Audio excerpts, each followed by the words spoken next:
Good afternoon, Lynn. Good afternoon, everyone. Or for those of you tuning in from the West Coast, good morning. Welcome to another episode of the Retail Next webinar. Thank you for joining us. And today we have a very special guest.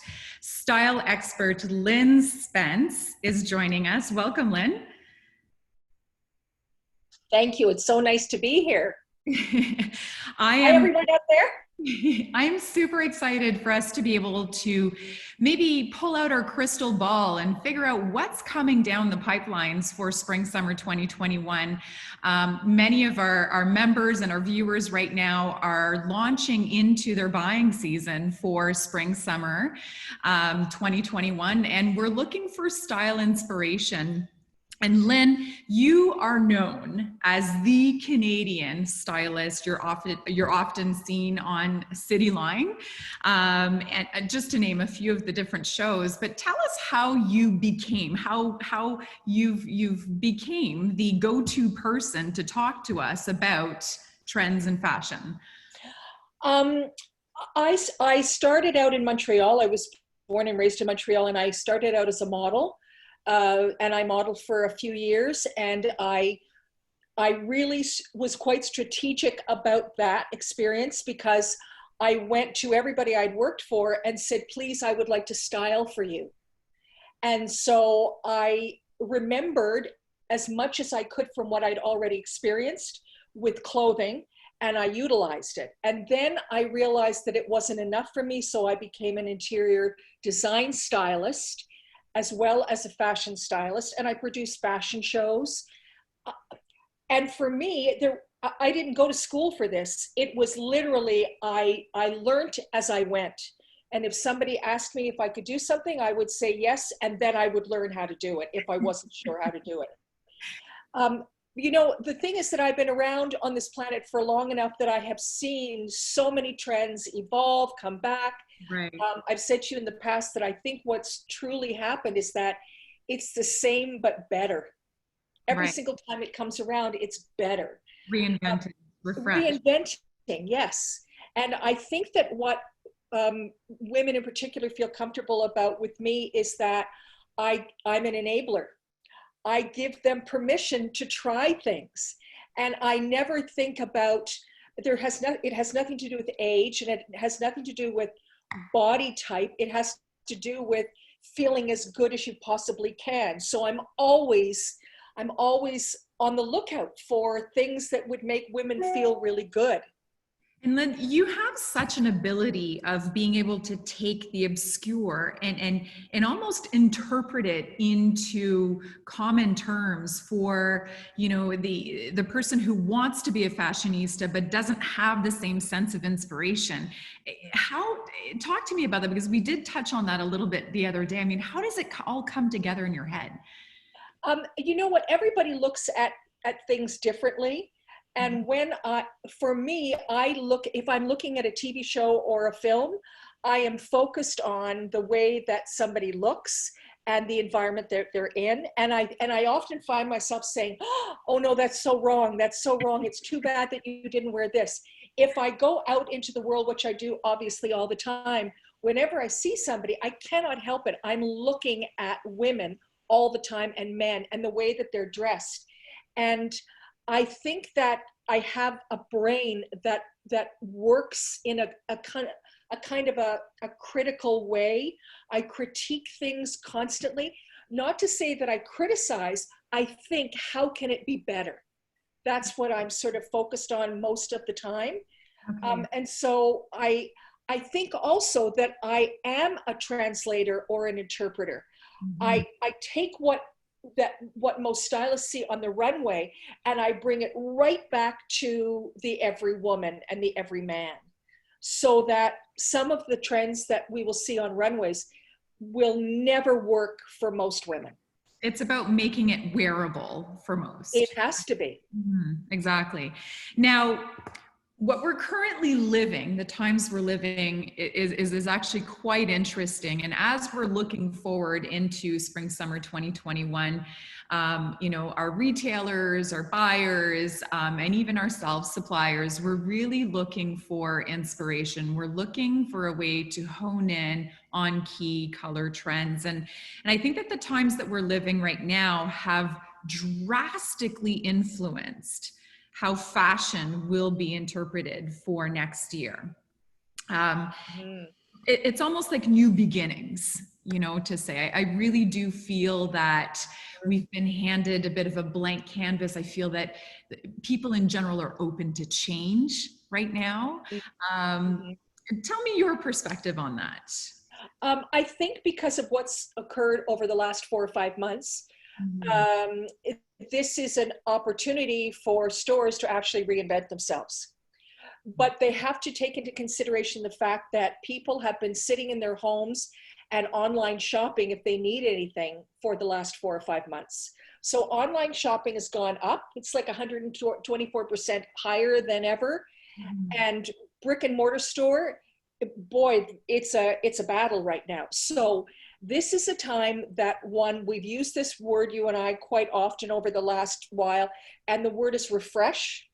To think that you can just simply open your doors and customers will come in and not have something that is exciting and exceptional for them is probably a bit of a foolish notion. Because why should shoppers not continue to shop online? The great thing about people in general is that they like the experience and they like the touch and the feel and they like the visual. That means that anybody that owns a store really has to think about reinterpreting their store also. So that means that it's time to scrub up. It's time to, you know, maybe you should have painted, maybe relighting, maybe making sure that the merchandising is fresher and more inspiring. So this is a time to inspire people and to say to people, you have to come here because I have what you need. And I think, to your point, I think that it's a lot about inspiring or enhancing is the word that I'm looking for, enhancing that live in-store experience. There has to be something more better than just browsing through a rack, because technically you can do that online these days, right? Completely. I think that this is probably one of the most important things is that buyers are going to really have to bring in things that are fresh and new. I think it would be a bit of a mistake, Janelle, if store owners said, I think I'm just going to stay with what I've got. And that's what's going to be, I'm going to just sell that out when customers come in. And I think that it's probably, I think you're fooling yourself if that's really going to work. So even if it's a reinterpretation of what you have, you have to make what you have really exciting and desirable, and wearable also, because things have really changed. And speaking about how things have changed and making things wearable, I think that as we've all been confined to our homes a lot more than usual, I mean, people are seeking comfort. You know, yes. I think that will probably be a transition into fashion that will have influence. So the current pandemic that we're living has influenced fashion in a way that, yes, fashion is still wanted, it's still desired. However, it is in fact a lot more deconstructed, a lot more comfortable, and people are a lot more pulled towards that. And we talked a little bit about that on the other day. And the other current event that's really influenced, or I think that will continue to influence fashion, is the Black Lives Matter movement. And I think that from this, there's been a really big change in spotlight also on Black designers as well. So if you can maybe speak a little bit to how you see fashion transforming as far as shapes and wearables into comfort and function, and also touch a little bit on how Black designers have really come to the surface and heavily influenced the fashion industry. That's a very big question you just asked me. So I'll sort of divided up into sections. And the first one, Janelle, for me is that you're absolutely right. People have been sequestered in their homes for a number of months now. And most people will say that they lived in pajamas for the first month and soon.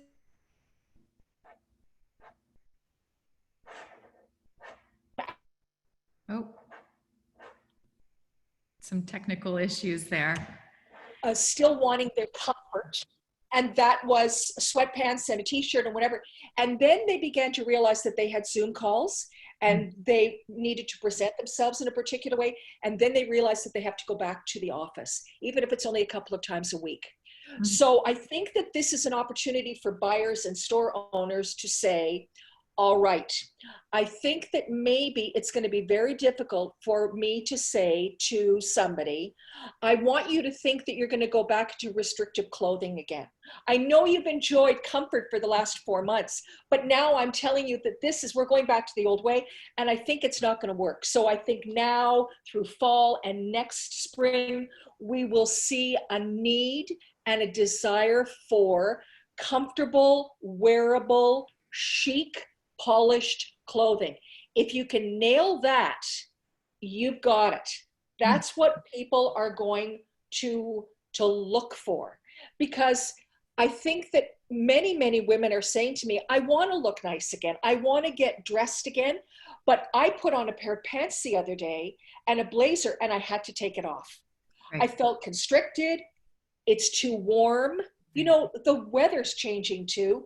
It's getting hotter and hotter every single summer. Yes. I think that, so you've got to think about changing your fabrics.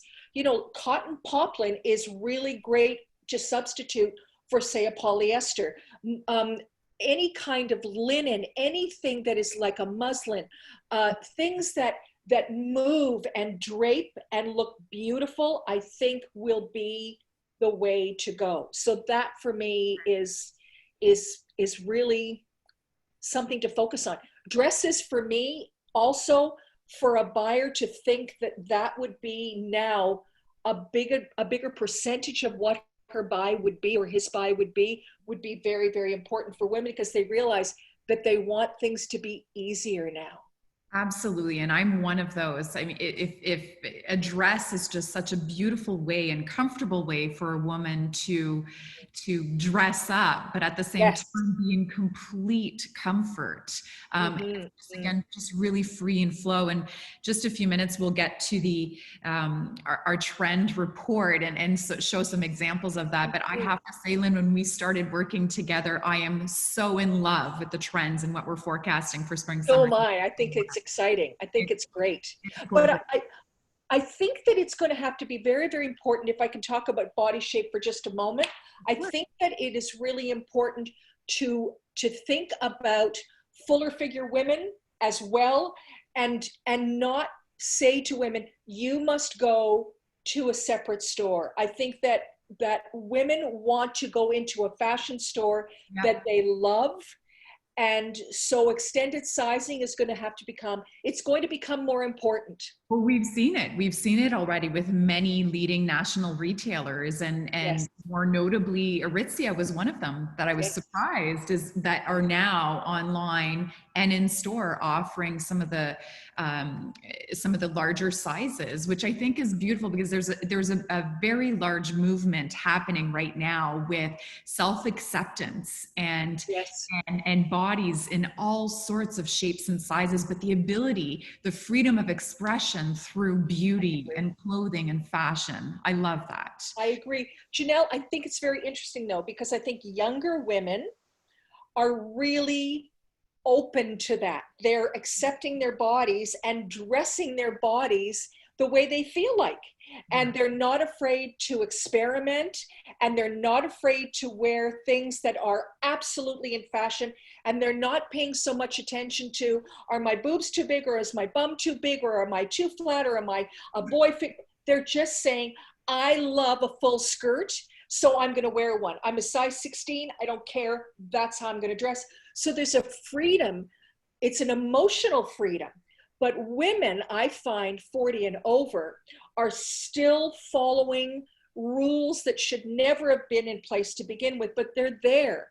And they concentrate on the number, the size. Mhm. I remember dealing with a woman not that long ago, and I was shopping with a group of women, and I said, "What size are you?" And she said, "I'm a 6." And I said, Oh, we've lost. "Dear," and she focused on that number. And I think that women focus on numbers, and I think they focus on the parts of their body that they don't love, rather than focusing on what's great about them. Right. You can always, give a woman a compliment, and most women will say, if I say, "You look beautiful today," and they'll say, "Oh, but I've broken out," or "My hair's not right," or "You should see me when I," just say thank you. I really think beauty is confidence, or confidence is beauty, and the ability to accept a compliment also is part of it. And I've had to work on that myself, I will admit. And I think this is great. I love to see how women themselves and self-acceptance, as well as how that's transitioning into fashion. One of the really big other key factors that's influencing fashion right now are Black designers. So there's been a For very sure. big spotlight put onto that. I recently had a conversation with George Sully, who founded Black Designers of Canada. Phenomenal young man, and we will have him on one of our next Retail Next webinars. But George has really kind of shed a spotlight on Black Designers of Canada and that entire movement. But it just seems, from a trend standpoint as well, it just seems that there's a lot more focus and attention and love for, African inspired prints and fabrics. And Agreed. And we're going to see that as we go through our trends. Right. But I think it's really important to remind ourselves, or at least to research and find out that Black women Black designers have been around forever. I'm going to just read you. So in 1905, so Zelda Barber Wynne Valdez, she was the first Black designer. And just to make the story short, she created the Playboy bunny costume.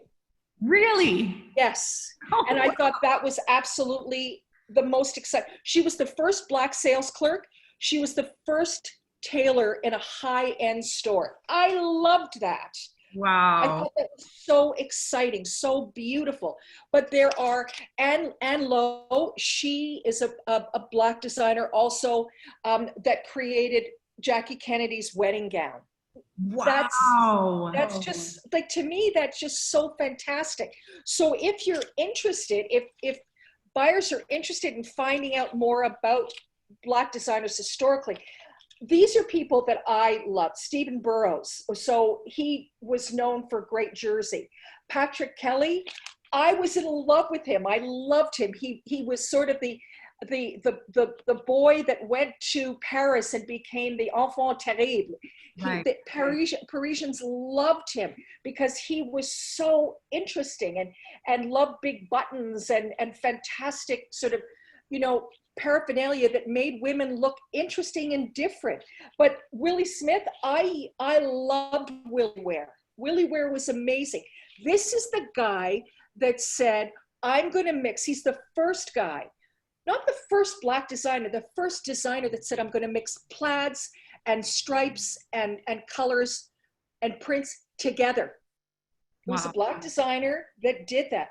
But now there are also, and there's so many more, but there are Canadian designers that I think are extraordinary, absolutely exciting. And one of them that I really love, who is really doing what you just mentioned.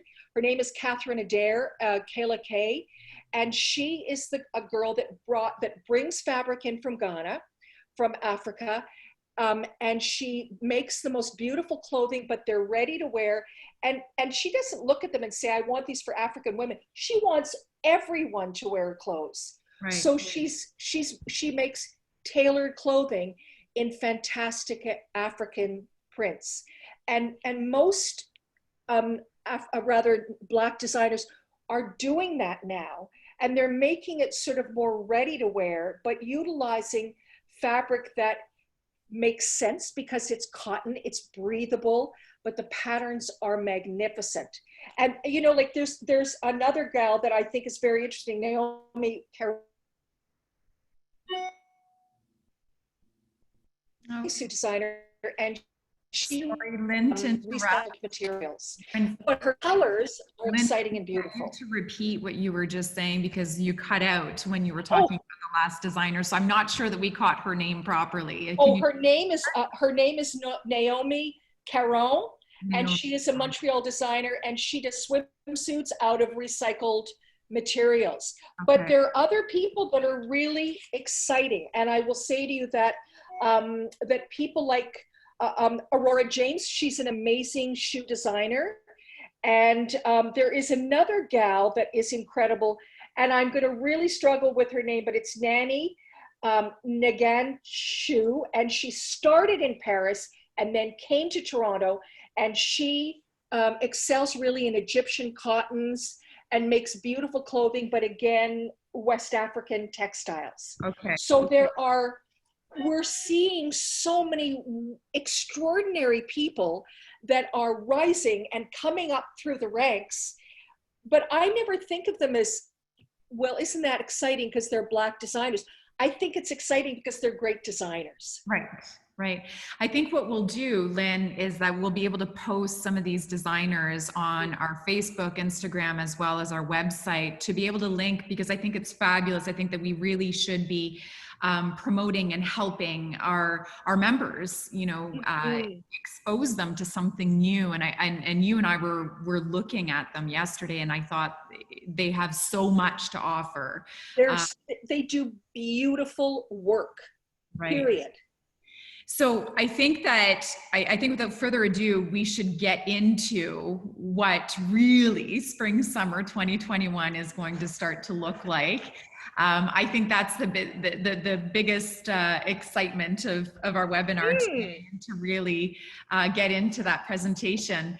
Like I said, I am so excited to see how things are going to be transitioning into spring, summer 2021 after a rather drab season, we'll have to say. Or a non-season.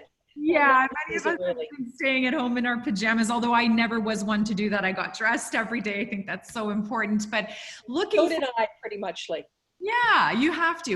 And I think looking forward towards the future, it's really important to really start thinking and to reinvent and to refresh and just, you know, bring in some of those bold colors. But I'll let you talk, and let's have a quick glimpse here as to what we are seeing in the forecast for spring, summer 2021, starting with color trends. So I think that you know, it's not a surprise that color would come forward in an upcoming season, like 2021. And so we're looking at color, but it is the most unapologetic. It's the most extravagant. It's so bright and fun and interesting, and that's what we're going to see. So I think that it's really about how buyers will decide on what to do, because a lot of people would think, I'll bring in maybe a bright top or maybe some bright scarves. I think we're going to see it throughout: pants, dresses, you name it. So the colors, look at the colors, and you and I named these ourselves. Yes. The poppy red, the suede pink for me will be like a neutral. Mm-hmm. And then that grape, we're going to see that purple, but it's a really grapey color. Blueberry, it won't be navy. It'll be a bit more of a juicy color. Mm-hmm. Azure, sea glass, marigold. And I think that these are colors that will be easy for anybody to sell because they're very enticing. They are. And if you look at the marriage of color palette in the clothing, just very easy to interpret, and you don't necessarily need to mix all of them all together, but no, I love how vibrant these colors are. They really are. They're joyful. They're like the Mardi Gras. They are. as Um, is, so this for me is also a beautiful interpretation of what I think one of the boldest trends will be, and that would be the exotic. But I think we sort of had a taste of it in palm fronds, green on white, and it was a bit safe. And now again, it is absolutely, you know, patterns. I feel as if I'm lying on the ground and I'm looking up, and I'm in a jungle and I'm looking at the floral and the ferns and everything that exotic has to offer. right. But the colors again are very effusive. They're bright and bold, and they're it's just an opportunity, I think, for people to say to themselves, I might have done that in a scarf, and gosh, I'm actually now going to probably wear this in a dress. And We're a going to see maxi this dress. in jumpsuits. We're going to see it in skirts. Yes. It'll be extraordinary to see this really on bodies. I love the variety of, if I can call them nature or foliage or even Yeah, the floral. foliage is and the floral together. But you know what? It's kind of like they vibrate.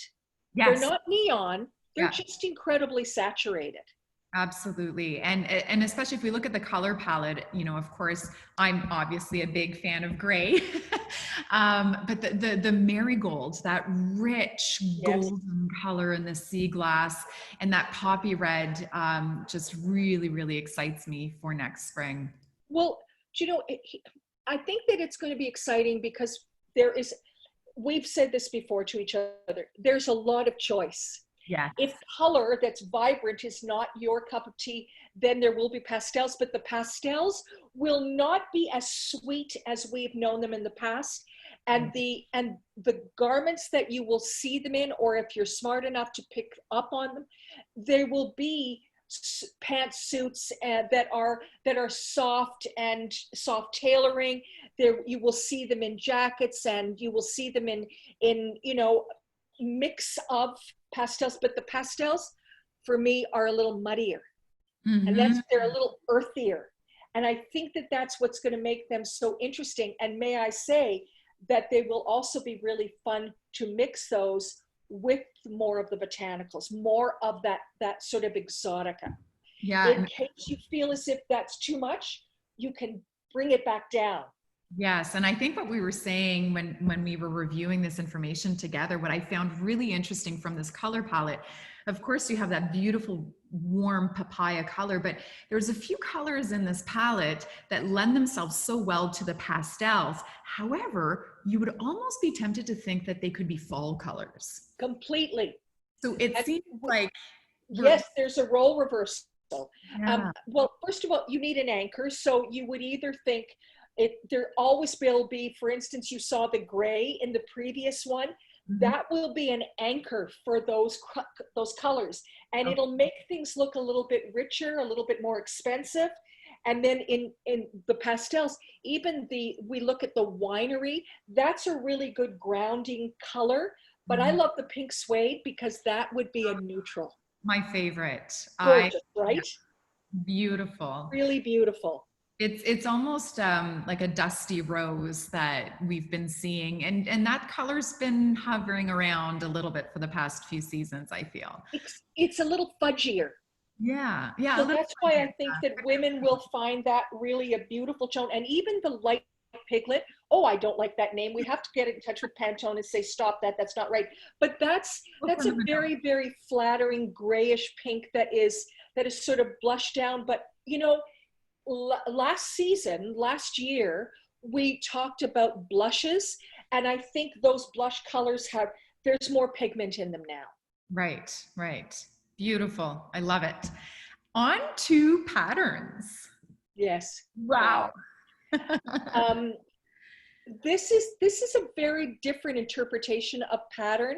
I think that we're looking at floral, and we're looking at plaid, and we're looking at gingham, but it's all sort of redone. So you might look at gingham and now it will become more geometric.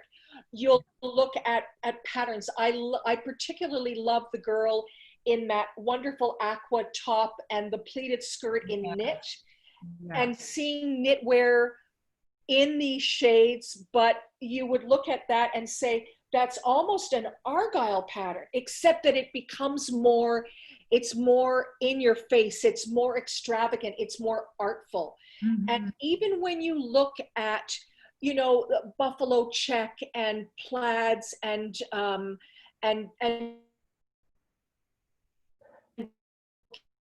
will see different colors throughout the bodies. So it might be the blues and the apricots, but then as you move through the body, there might be more colors added to it. Mm-hmm. Stripes will be bold, and I love the floral. But I think that what we did in the past and how this will be different is that we looked at different scales of floral or pattern, and we did a large and a medium, or a small and a medium. And now we're going to do same scale together. Maybe a belt will be a great addition in stores, so that you can break it up slightly, but we're going to see florals and patterns in a, it's very busy. Right. I think you and I both probably love the minute details the best, though, because Yes. it's very sort of, it's newer and it's sort of Art Nouveau, and everything is on a more petite, small, beautiful presentation. But it's not, I'm not going to say it's pretty. It's not delicate and girly. It's much more interesting than that, I think. Yeah. Because to make it really work, again, the choice of colors might be a little more dismal, but that will make it more exciting.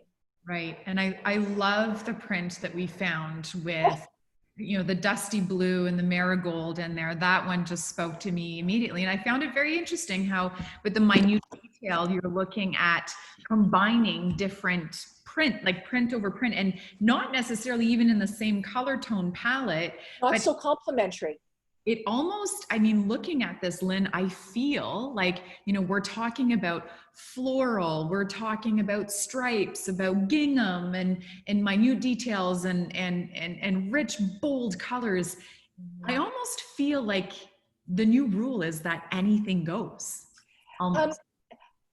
it does. I think, though, that if you're going to really focus on this, it's almost like William Morris inspiration. So Okay. it's almost like going back and thinking about the fact that this is kind of, um, it could be Victorian, it could be, it could be upholstery, it could be a number of different things. But to make it new, Mm-hmm. you have to make it a little bit more modern. So it can be tiny flowers, it can be little paisley, it can be geometric prints. I love this particular one that you and I chose because of the fact that it is Art Nouveau, and it's the interesting interpretation of bringing these colors together. That soft blue and then the marigold on that drab sort of taupey background. Right. Yeah. Which just, you would never, to see it together just immediately, as soon as I laid eyes on it, it had jumped out at me. I So know it's absolutely beautiful. But if you look at the color swatches below, you will see again that the colors, you could really interpret those as fall colors. of They're course. just a little, they're just a little more vivid. Yeah. But that's what we will, instead of plaids being, you know, typical red and white or navy blue and green, we're going to look at colors that are really a bit earthier. So maybe taking classic prints or patterns, but interpreted in a new, refreshed way with maybe different colors. Perfectly said. Okay, great. Perfectly And said. I have to point out, this is the shoe person in me. I can't help but be, my eyes immediately being pulled at what are people wearing on their feet. And I love how the girl in the corner wearing the skirt has a cute pair of little sneakers. And this, I think this touches on what you and I had talked about, how comfort and function now has so drastically influenced. And we're going to get to shoes specifically a little bit later in the presentation. But again, a great little pair of sneakers being paired up with the rest of the outfit, and it's almost passe-partout, really. When I mentioned before that dresses should become a very, very important part of your buy as a buyer, when shop owners are talking to women about dresses and knitwear and so on and so forth, flats and sneakers are such an important part of that conversation, because it is about comfort, but what it also does is that it makes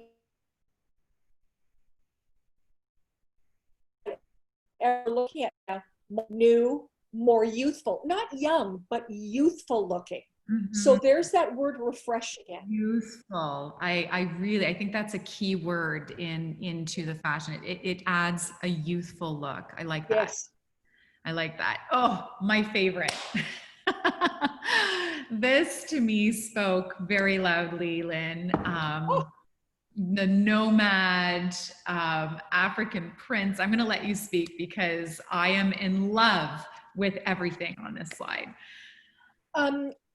So what's interesting is that what we just saw in the previous slide can actually work with this particular trend.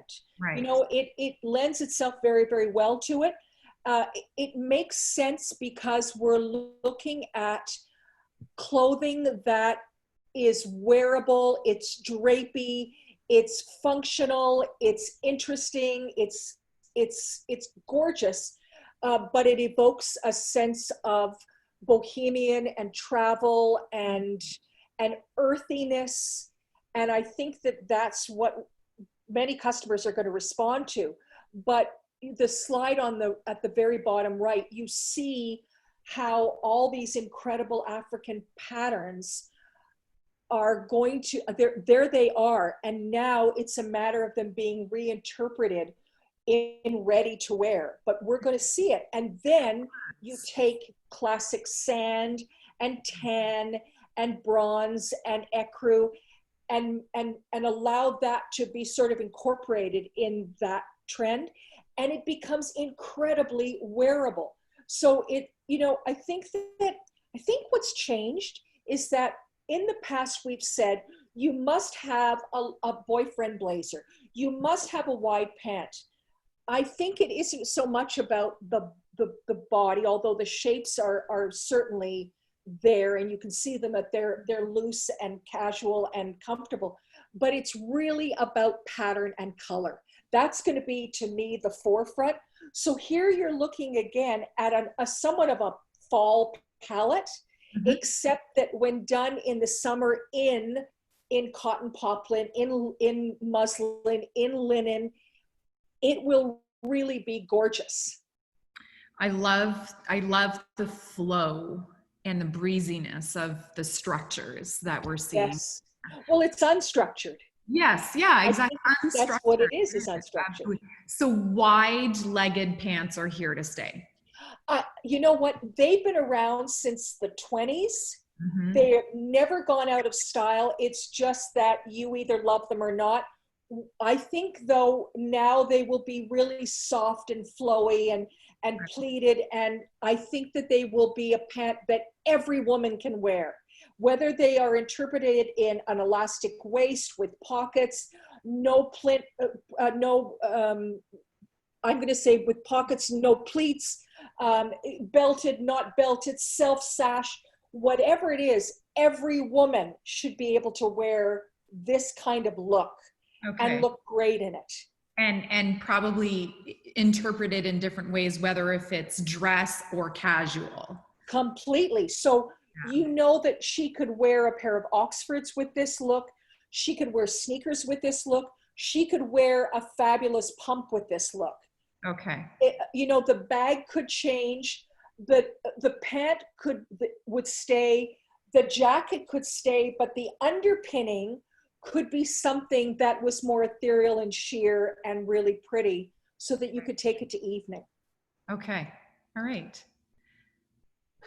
African clash. Oh, I just, for me, this is one of the most exciting trends that we will see. Mm-hmm. And it is, again, the the African fabric, whether it's coming from South Africa, whether it's coming from Ghana, wherever it's coming from, patterns are so gorgeous. And now they will be seen in clothing that every woman can wear. Whether it's dresses, whether it's jumpsuits, whether it's jackets, whether it's full skirts, whether it is a little skinny pant, we will see these really extraordinary fabrics.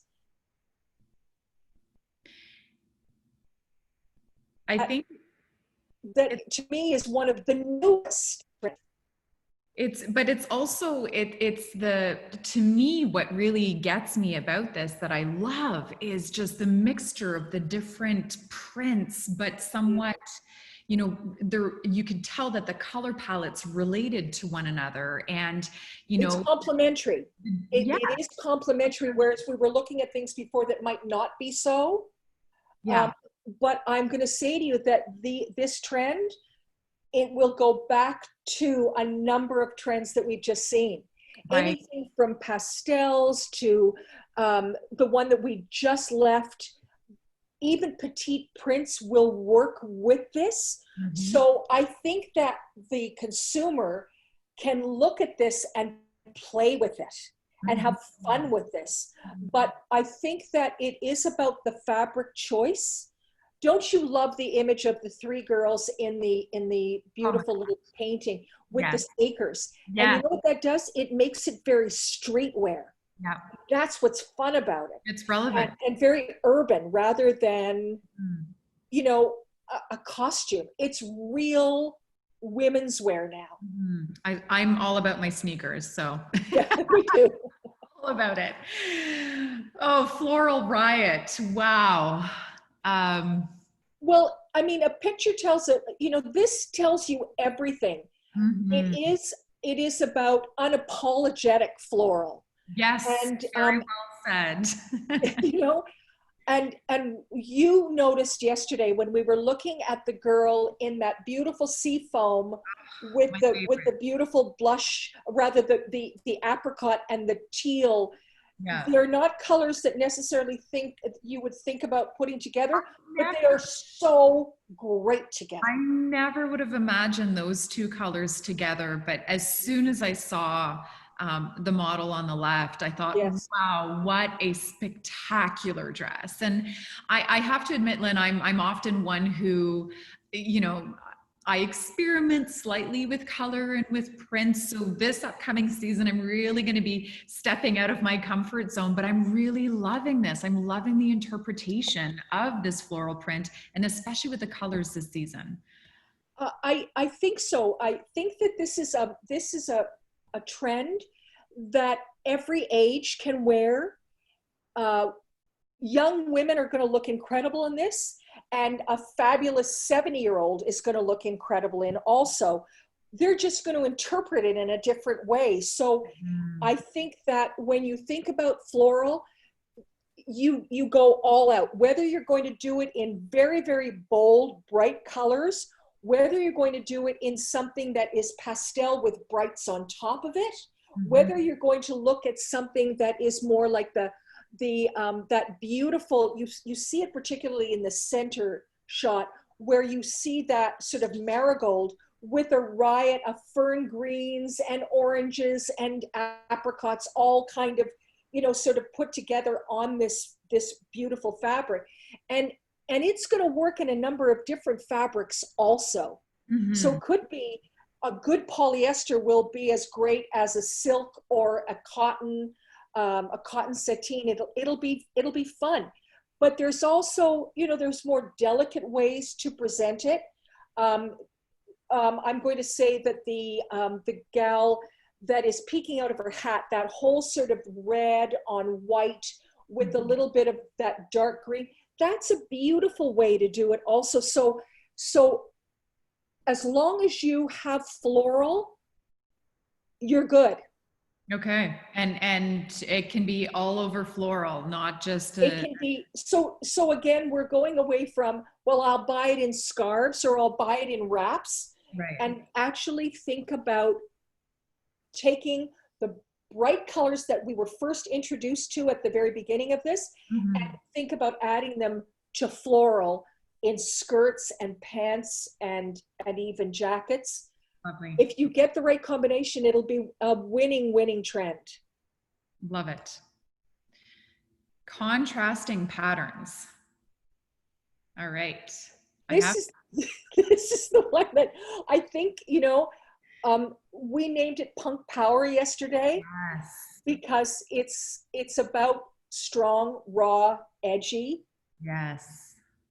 I'm really loving this. So little black leather shoes like that. But I think that, look at the one in the corner, that little sort of gingham and check, the mix of prints, and then think that she could be wearing a great little pair of combat boots with that. Right. And even a black little leather jacket with that. Right. Look at the pattern contrast right underneath that black and white. You know that you could take the petite print and it would lend itself really, really well to that whole sort of punk, rough, let's say washed blacks and grays, and you could add it to it and you could make it way more street worthy now and much newer. This I love. I love the punk power, how raw it is. But at the same time, Lynn, I feel like there's a certain edge, a softer edge of romanticism. Of course. So that again is about feeling free to go away from the fact that it was a regimented kind of a look and a personality. You don't have to wear black eyes anymore and green hair. You can have a little gamine bob and look really pretty in it, but look edgy at the same time. Okay, love it. Because there are a lot of girls that really will always say, I love black and white, and that's what I wear. So how do I look new?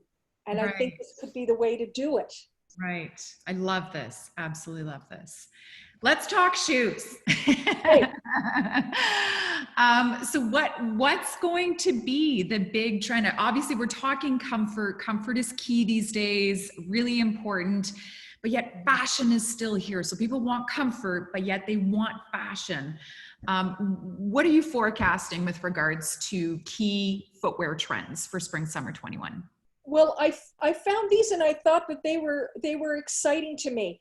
The whole idea of a sandal is definitely going to be there, and the gladiator sandal is going to be forefront, I feel, but I think it's going to be more substantial.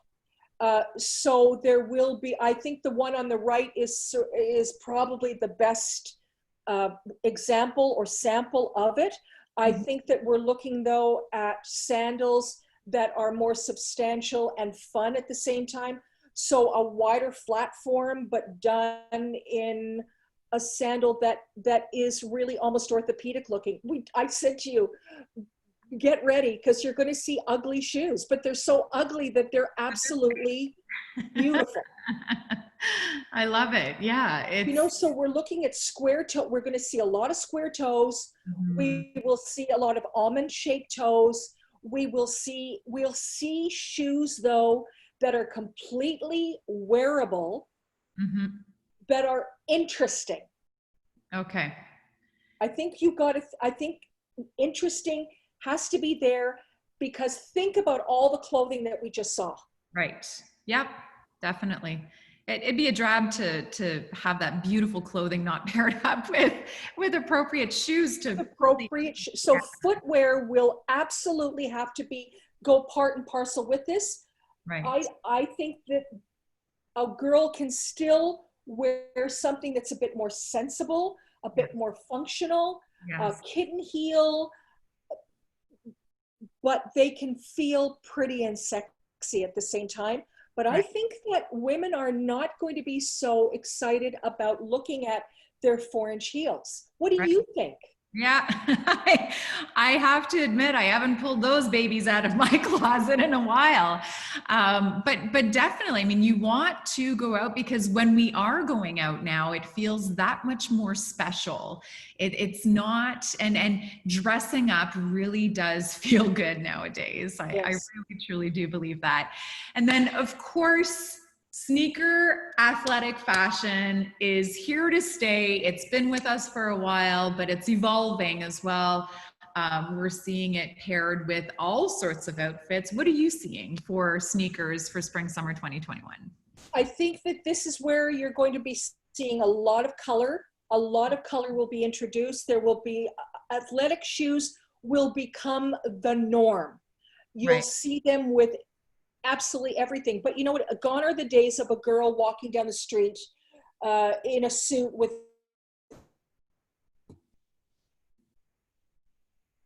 have to be much more interesting and adventurous and architectural. I think mix of color will be really important. But don't you love the sandal on the right-hand side Yeah. that has that athletic sole? Like that to me, and the more substantial ankle strap rather than something that is, it looks flimsy. I think that we're seeing a lot more, and we will see a lot more substantial And footwear. almost like the steroid sneaker sole, but Yeah, it's that's a the good way to think about it. same. Yeah, I love absolutely. I love it. And again, paired up with dresses or skirts and anything goes really. I, As I'm good at, I love the fact that a lot of girls are saying, I got married and I was wearing fit flops, but I just got a really pretty pair because I did not want to be uncomfortable. I didn't want my heel going through the grass or the whatever. So it's not that designers are saying this is what you should do. Women are demanding this. So yes, designers are saying, here it is. yes, yes. I love it. I love it. We are, if there are any questions, by the way, and I forgot to mention this in the beginning, if there are any questions, please feel free. There's a little icon at the bottom. Anyone who's listening, there's a chat box. There's so much we can talk about. Every time Lynn and I talk, we end up having a 2 or 3 hour long conversation, and we are definitely going to be looking forward to having you back, Lynn. But if there's anyone here that has a question for Lynn, please don't hesitate to ask, and we'll definitely address them. But before we go, I want to talk about, we touched a little bit about on the retail experience and the importance of revamping, the importance of enhancing that retail experience. In your opinion, Lynn, what is required or what are consumers seeking from that in-store experience? Um, I think that not so, I think that the store owner and their staff have to think about how they can reach out to customers Mm-hmm. and make them feel as if they're more of a friend. They are there to help them, to guide them, to so on and so forth. Social media has to be embraced. There is no way that you can really run a store, I believe, in this day and age without an online presence. Mm-hmm. So if you don't know how to do it, take a bit of your money, your advertising dollars, and Mm-hmm. get a pro in there and teach you what to do and how to facilitate it, how you use Instagram. Mm-hmm. Because people are on Instagram all the time. And when they see something that they like, they will research it. But it's a 100%. way for store owners to reach their customers and say, I have sales, I have promotions, look at my new outfits. It's engaging people, and that's for me the newness of the shopping experience. And we actually have a really interesting question that just came in, Lynn. And in speaking about, recreating or adding to the newness of the shopping experience, I mean, there's so many different ways. And I think that more and more we see stores now that consumers identify with from a personality standpoint. So it's your one-stop shop where you're getting dressed from head to toe and accessorized. Now, as a buyer, where do you foresee, what category do you foresee being most important for buyers to be spending their budget on next season, whether it be clothing, accessories, or shoes? Because unfortunately, we are dealing with the recovery from the pandemic and a lot of budgets are being restricted. So what would be your best advice in how to I guess, be very smart about your budget and where to spend for spring summer 21? I first of all, I would say to you that one of the key things that I've been thinking about and talked about with you is that for all those pieces that did really well in seasons past, don't bring them back again. They've been bought, move on. So whatever you bring in, think, have I done this before? This is new.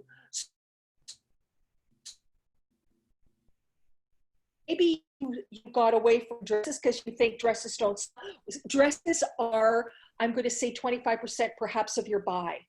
And then maybe another 30% or so of separates.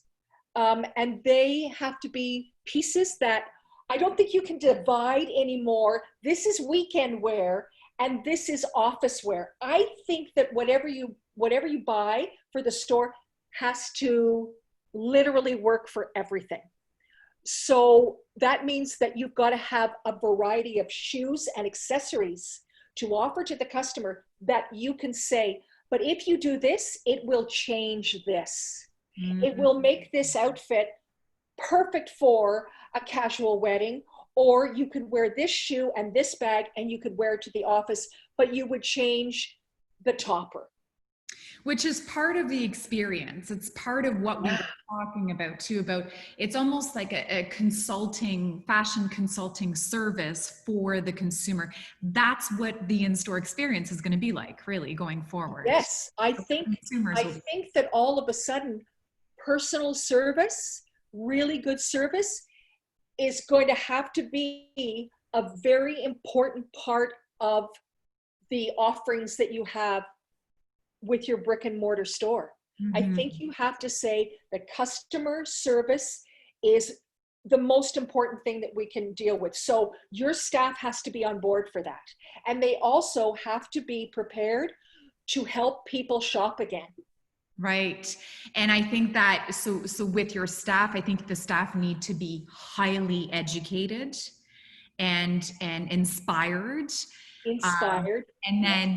And then hopefully that will transcend down into educating the customer through their customer experience. Absolutely. I think it's about taking pride in your store again, like really taking pride and investing in your store. Not monetarily. So yes, absolutely. But really being involved. So don't ask your staff to do something that you're not willing to do, which means that you should be informed yourself about trend, about what's going on in the world and how it affects fashion, global warming, Black Lives Matter, all of those things you should be up on, right? Really up on, so that there's a constant dialogue even with you and your staff. And it makes people feel as if they're a part of something. Your customers will feel that. And so I love the fact that you can do an IGTV long version of a video and you can talk about the way you feel about what's going on, about the experience that you had in a showroom or travel or whatever, so that customers feel as if they know you. So it's wonderful to have all the beautiful things around you, but you have to be somebody that presents yourself as a really good hostess and that they'd love to come and be with you and spend time in your store. You, right? You relate to your customer. Yeah. Lynn, so much fantastic information. I want to have you back. Oh, thank you. I'd love it.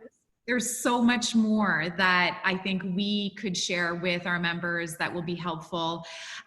We will be posting, every one of you watching, or if you missed out on today's session, we are going to be posting the video on YouTube, as well as including links to Lynn through our website. And if you haven't already, go check us out on Facebook and Instagram, AFA Canada. Lynn, Spence, thank you so much again for your time, and we'll look forward to having you again soon. And thank you for insight into Spring Summer 2021.